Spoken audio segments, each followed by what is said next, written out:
Hello दोस्तों, Shiv education channel पर आपका स्वागत है। हम पढ़ रहे हैं अरावली पर्वतमाला और अरावली पर्वतमाला के बारे में आज की क्लास में देखेंगे। पिछले दिनों से हम अरावली पर्वतमाला की बात भी करते आ रहे हैं, परिचय भी हमने किया, उसके बारे में भी देखा और उसके बाद आज हम अरावली पर्वतमाला का उपविभाजन करेंगे और अरावली पर्वतमाला का जिसे खनिजों का अजायब घर कहते हैं उसे 3 उपभागों में बांटकर हम पढ़ेंगे।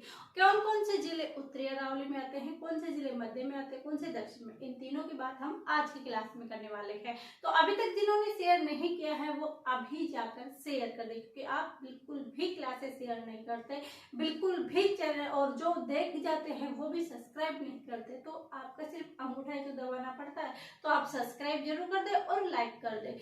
ठीक है, आज हम देख रहे अरावली पर्वतमाला का उपविभाजन कर रहे हैं। क्या कर रहे हैं? अरावली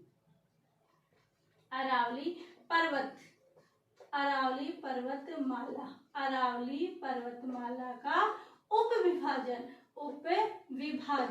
और ये उपविभाजन जो हम कर रहे हैं वो कितने भागों में कर रहे हैं? तो ये भाग कर रहे हैं हम 3। कितने भागों में? 3। तो देखिए कैसे, ये जैसे कि हमारी अरावली पर्वतमाला है, क्या है ये? हमारी अरावली पर्वतमाला का हम एक छोटा सा डायग्राम हमारे राजस्थान का बनाते हैं।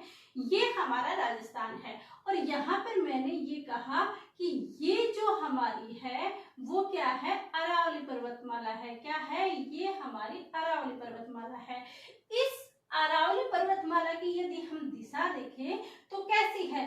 पश्चिम दक्षिण से, क्योंकि ये पश्चिम है ये दक्षिण है, या दक्षिण पश्चिम से उत्तर पूर्व की ओर क्या है? उत्तर पूर्व की ओर क्या है? इसकी दिशा है। और इसको हमने कितने पार्टों में बांटा? 3 भागों में। कौन कौन से? तो देखिए, एक पार्ट हम यहाँ बांट देते, एक यहाँ, 1, 2 और 3।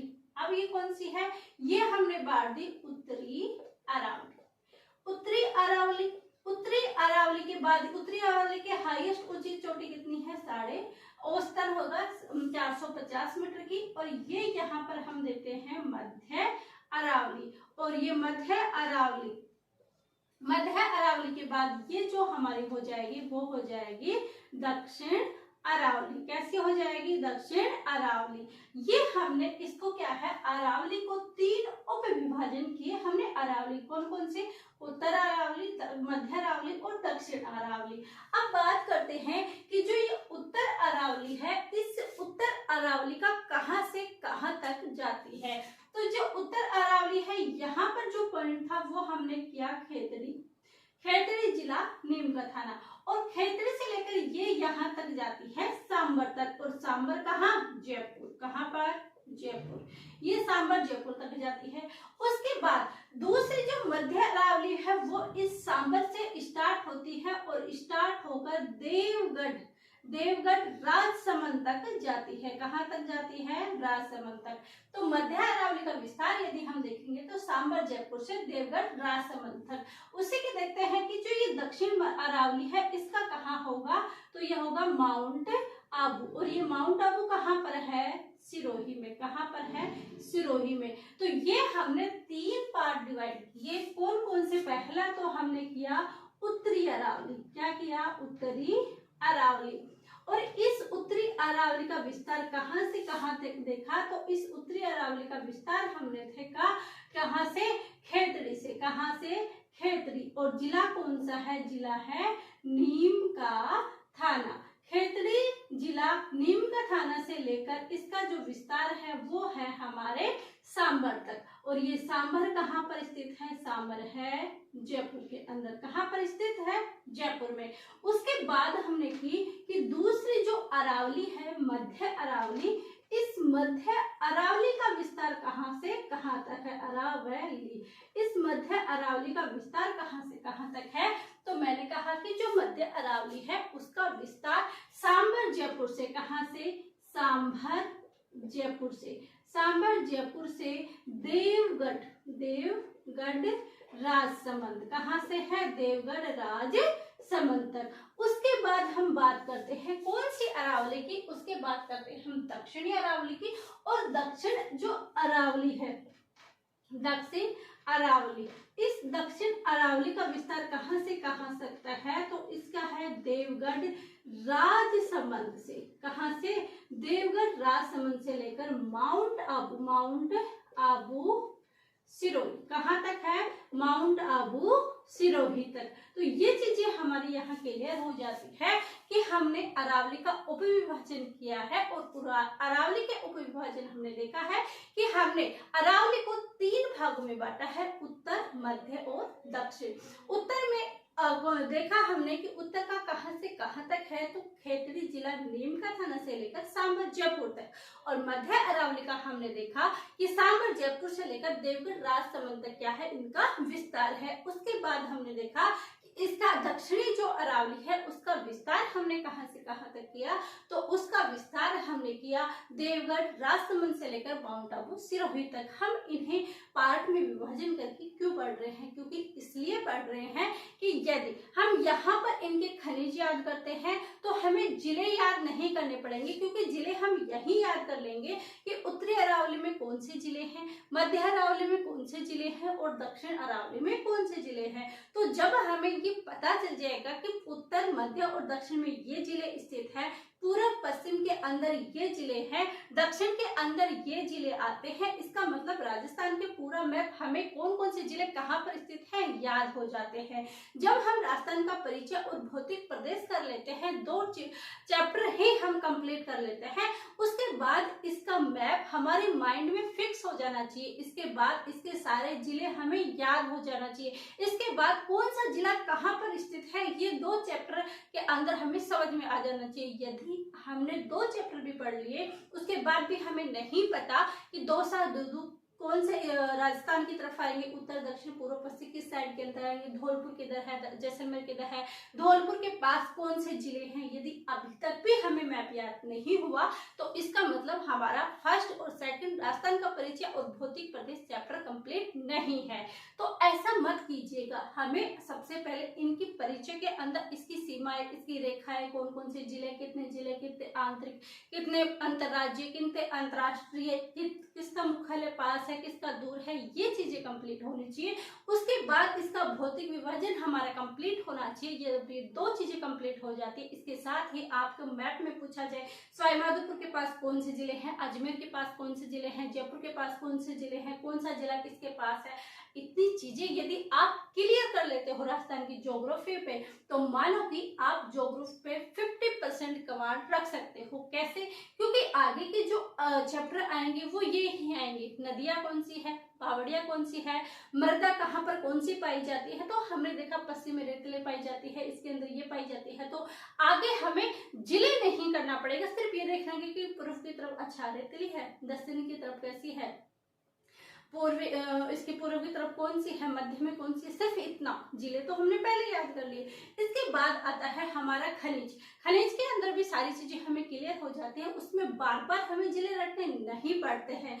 यदि हम ये जिले याद नहीं करते हैं, क्रम वाइज हमें नहीं पता है, जिले की लोकेशन हमें नहीं पता है, तो आगे के चैप्टर आपके लिए हार्ड हो सकते हैं। तो इसीलिए अभी तक भी जिनको जिले नहीं याद है वो पहले जिले याद करें, उसके बाद ही आगे बढ़े। कौन कौन से जिले से कौन कौन से नए जिले बने हैं ये भी जिले आप जाने, तभी आपका आगे बढ़ने से ज्यादा प्रॉफिट मिलेगा, यानी कि ज्यादा आपको चीजें अच्छे से कवर हो पाएगी, वरना आपकी आगे चीजें कवर नहीं हो पाएगी। तो देखिए यहाँ पर हम देखते हैं कि हमने इन भागों के अंदर तो बांट लिया, लेकिन अब बात करते हैं हम फर्स्ट जो पढ़ेंगे उत्तरी अरावली। क्या पढ़ेंगे? उत्तरी अरावली।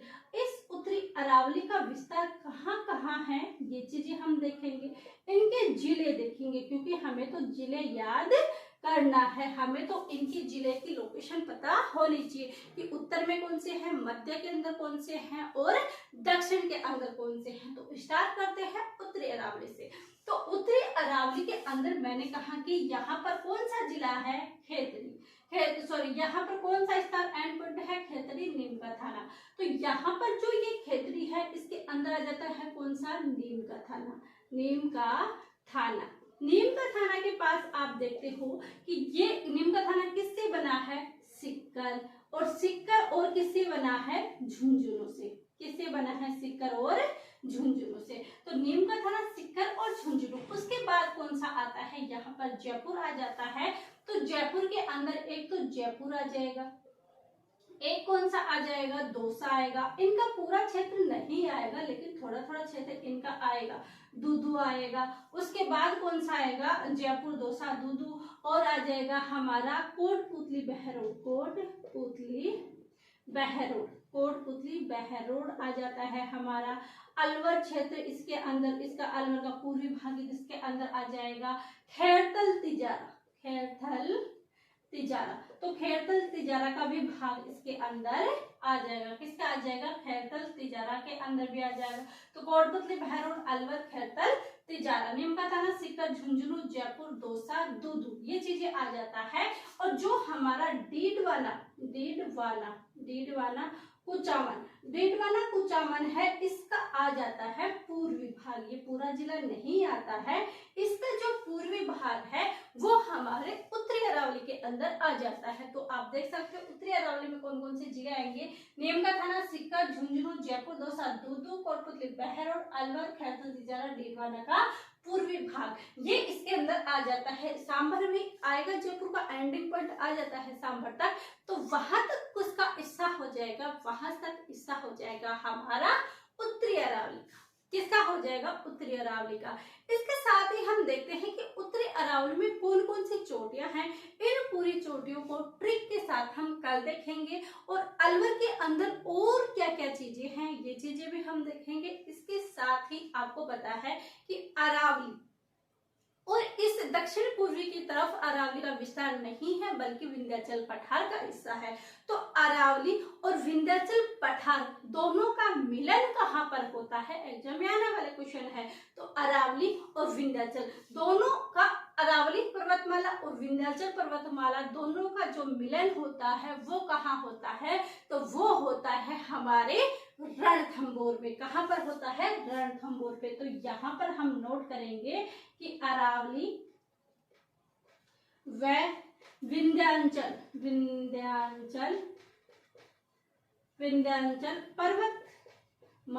पर्वतमाला का मिलन, अरावली और विंध्याचल पर्वतमाला का जो मिलन होता है वो कहाँ पर होता है, वो होता है रणथंभौर में। और रणथंभौर का प्राचीन नाम क्या है, रणस्थपुर नाम है। और यहाँ पर क्या है, रणथंभौर है, जहाँ पर अरावली और विंध्याचल पर्वतमाला का क्या होता है, दोनों का क्या होता है, आपस में मिलन होता है, ये मिलती है। ये हो गया।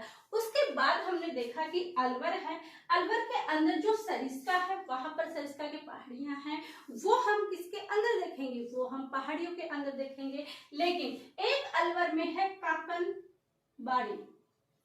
काकनबाड़ी का पठार। काकनबाड़ी का पठार कहाँ पर स्थित है, अलवर के अंदर। कहाँ पर, अलवर में। और यहीं पर जो काकनबाड़ी का दुर्ग है, वहां पर किसको कैद करके रखा गया था, तो वहां पर जो कैद करके रखा गया था वो रखा गया था दारा सिकों का। किसको रखा गया, दारा सिकों को यहाँ पर काकनबाड़ी के अंदर रखा गया था। और क्या स्थित है, यहाँ पर सरिस्का अभ्यारण्य स्थित है, सरिस्का अभ्यारण्य।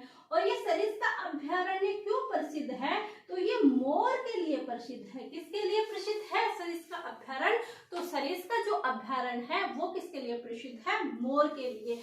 उसके अलावा इस अलवर में क्या है, क्रास्का का पठार, वो भी कहाँ है, इसी अलवर के अंदर है। कहाँ पर है, अलवर के अंदर क्रास्का का पठार है। और इस सरिस्का अभ्यारण्य के अंदर भी क्या है, काली पहाड़ी, क्या स्थित है, पहाड़ी, क्या है, काली पहाड़ी है। तो सरिस्का अभ्यारण्य और क्रास्का का पठार भी यही सरिस्का अभ्यारण्य के अंदर है। और क्या स्थित है, यहाँ पर काली पहाड़ी। और क्या स्थित है, और यहाँ पर हम देखते हैं, यहाँ पर जगह है हमारी ढूंढमल। क्या है, ढूंढीमल। ढूंढीमल जो दर्रा है, वो ढूंढीमल दर्रा कहाँ पर है, तो वो है हमारे रणथंभौर के अंदर। तो ढूंढीमल जो दर्रा है वो कहाँ पर स्थित है, तो ढूंढीमल जो दर्रा है वो हमारे कहाँ है, रणथंभौर में है। और एक यहाँ पर आ जाती है कुसाली घाट। और ये कुसाली घाट कहाँ पर है, तो ये है हमारे सवाई माधोपुर के अंदर है। कहाँ पर स्थित है, सवाई माधोपुर के अंदर। तो ये अरावली जो पर्वतमाला है उसके बारे में बेसिक जानकारी हमने इस क्लास में की है, यानी अरावली पर्वतमाला का उपविभाजन कर लिया और उत्तरी अरावली में क्या क्या चीजें आती है उसको छोड़कर, अरावली की मुख्य चोटियां हैं उनको छोड़कर जो अरावली की चीजें आती है वो हमने यहाँ पर कवर कर ली। कैसे? अरावली का उपविभाजन हमने 3 भागों में किया, उत्तर, मध्य और दक्षिण के अंदर। उत्तरी अरावली के अंदर जब हमने जिले देखे तो हमने जिला कौन सा देखा कि यहाँ पर खेतड़ी है तो यहाँ पर नीम का थाना। तो याद कैसे करें? जिले ऐसे याद किए। तो यहाँ पर अंतिम पॉइंट हमें पता है कि खेतड़ी नीम का थाना है।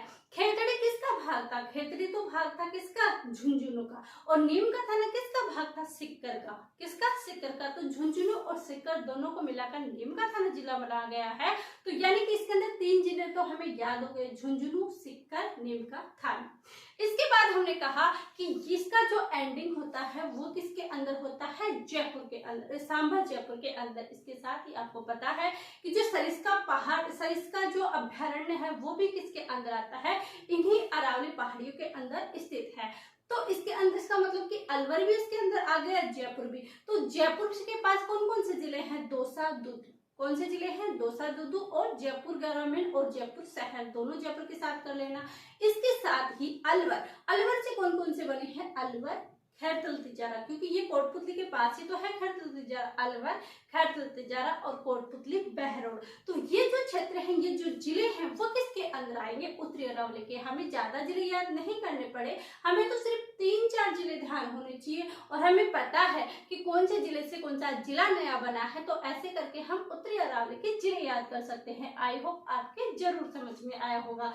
इसके बाद हमने देखा कि काकनबाड़ी का पठार है वो भी कहाँ है? अलवर में। काकनबाड़ी का जो दुर्ग है वो भी कहाँ है? अलवर में। दारासिकों का क्या किया गया था? वहां पर कैद किया गया था। इसके बाद सरिस्का अभ्यारण्य, क्रास का पठार, ये भी सरिस्का के अंदर है। ये कहाँ है? अलवर के अंदर। और सरिस्का अभ्यारण्य किसके लिए प्रसिद्ध है? मोर के लिए। यहाँ काली पहाड़ी भी है। कुसाल घाटी जो कि सवाई माधोपुर के अंदर है। और ढूंढमल की धर्रा वो भी कहाँ पर स्थित है? रणथंभौर के अंदर। कहाँ पर स्थित है? रणथंभौर के अंदर, यानी रणथंभौर जो हमारा राष्ट्रीय उद्यान है वहां पर, रणथंभौर राष्ट्रीय उद्यान के अंदर, रणथंभौर राष्ट्रीय उद्यान के अंदर। तो ऐसी चीजें करके हमने उत्तरी अरावली को कंप्लीट कर लिया। ऐसे ही आपको रेगुलर क्लासें मिलती रहेगी, बस आपका प्यार और आपका सपोर्ट मिलना चाहिए। इसके लिए धन्यवाद। तो अभी तक आपने सब्सक्राइब नहीं किया तो सब्सक्राइब जरूर कीजिए। आप सभी का धन्यवाद। Thank you.